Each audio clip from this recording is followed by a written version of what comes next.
ನಮಸ್ಕಾರ ಫ್ರೆಂಡ್ಸ್, ನಾವು ಪ್ರತಿನಿತ್ಯ ಯೂಸ್ ಮಾಡುವಂತಹ ಬಾರ್ಕೋಡ್ ಹೇಗೆ ಕೆಲಸ ಮಾಡುತ್ತದೆ?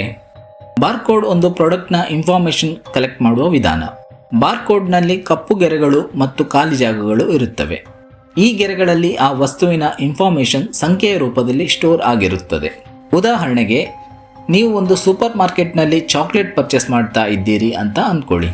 ನೀವು ಆ ಚಾಕ್ಲೇಟ್ ತೆಗೆದುಕೊಂಡು ಬಿಲ್ಲಿಂಗ್ ಸೆಕ್ಷನ್ಗೆ ಹೋಗ್ತೀರಾ. ಅಲ್ಲಿ ಕ್ಯಾಶಿಯರ್ ಆ ಚಾಕ್ಲೇಟ್ ಮೇಲಿರುವ ಬಾರ್ಕೋಡ್ ಅನ್ನು ಸ್ಕ್ಯಾನರ್ ಎದುರು ಹಿಡಿಯುತ್ತಾರೆ.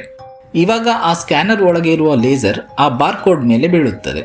ಈಗ ಬಾರ್ಕೋಡ್ ಮೇಲೆ ಇರುವ ಕಪ್ಪು ಗೆರೆಗಳು ಆ ಲೇಸರ್ ಲೈಟ್ ಅನ್ನು ಅಬ್ಸಾರ್ಬ್ ಮಾಡುತ್ತದೆ ಮತ್ತು ಖಾಲಿ ಜಾಗಗಳು ಆ ಲೇಸರ್ ಲೈಟ್ ಅನ್ನು ರಿಫ್ಲೆಕ್ಟ್ ಮಾಡುತ್ತದೆ. ಈ ರಿಫ್ಲೆಕ್ಟ್ ಆದ ಲೈಟ್ ಅನ್ನು ಸೆನ್ಸಾರ್ ಗುರುತಿಸಿ ಅದನ್ನು ಡಿಜಿಟಲ್ ಸಿಗ್ನಲ್ ಆಗಿ ಕನ್ವರ್ಟ್ ಮಾಡುತ್ತದೆ. ಕಂಪ್ಯೂಟರ್ ಆ ಕೋಡ್ ಅನ್ನು ಓದಿ ಆ ಚಾಕ್ಲೇಟ್ನ ಹೆಸರು, ಬೆಲೆ ಮತ್ತು ಇನ್ಫಾರ್ಮೇಷನ್ ಅನ್ನು ಕಂಪ್ಯೂಟರ್ನಲ್ಲಿ ತೋರಿಸುತ್ತದೆ.